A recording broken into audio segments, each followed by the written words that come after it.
Apakah kita cukup strong?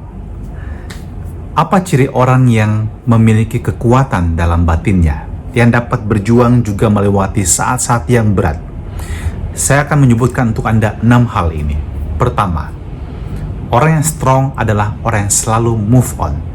Dia tidak akan stuck pada sebuah situasi yang tidak menyenangkan, pada situasi yang menyedihkan.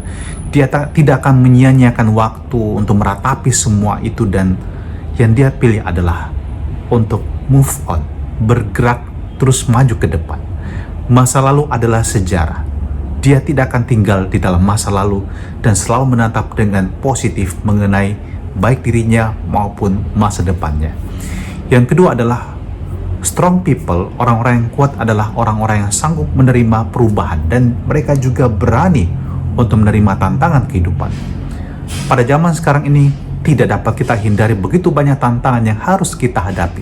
Tapi strong people, mereka tidak akan menyerah. Mereka akan melihat tantangan sebagai kesempatan untuk maju. Yang ketiga adalah mereka tetap bahagia.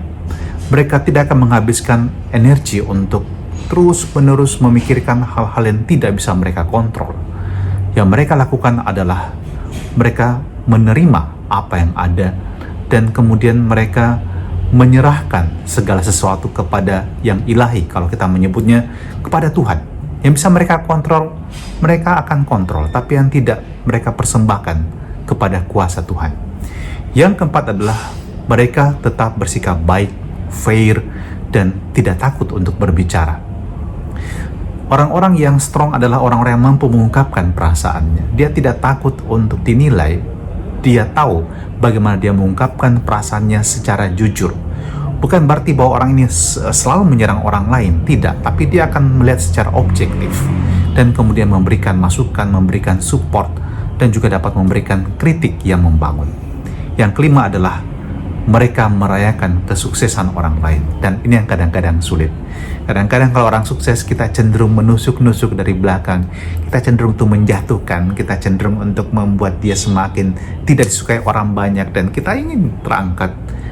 Kalau kita suka bermain di media sosial, kita cemburu melihat orang lain punya banyak followers, dan kemudian kita berusaha untuk mengalahkan dia, tetapi mungkin dengan cara yang tidak begitu baik. Yang keenam adalah mereka adalah orang yang pantang menyerah.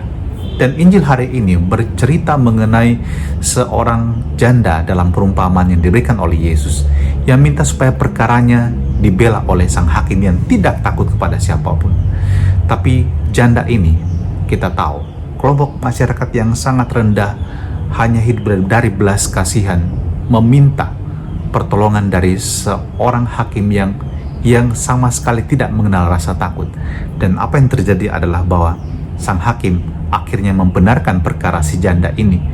Bukan pertama-tama karena belas kasihan, tapi dia bisa melihat bahwa janda ini memiliki kekuatan yang luar biasa. Anda ingin menjadi seorang pemenang, milikilah kualitas pribadi yang strong. Anda pasti akan mengalami berkat yang melimpah. Tuhan, terima kasih untuk berkat-Mu hari ini, dan kami mohon semoga hidup kami pun juga dijiwai dengan semangat yang kokoh seperti ini, agar kami tidak mudah menyerah, tidak mudah berputus asa, tapi kami tahu Tuhan, kami dapat selalu mengandalkan Engkau dalam nama Bapa dan Putra dan Roh Kudus. Amin.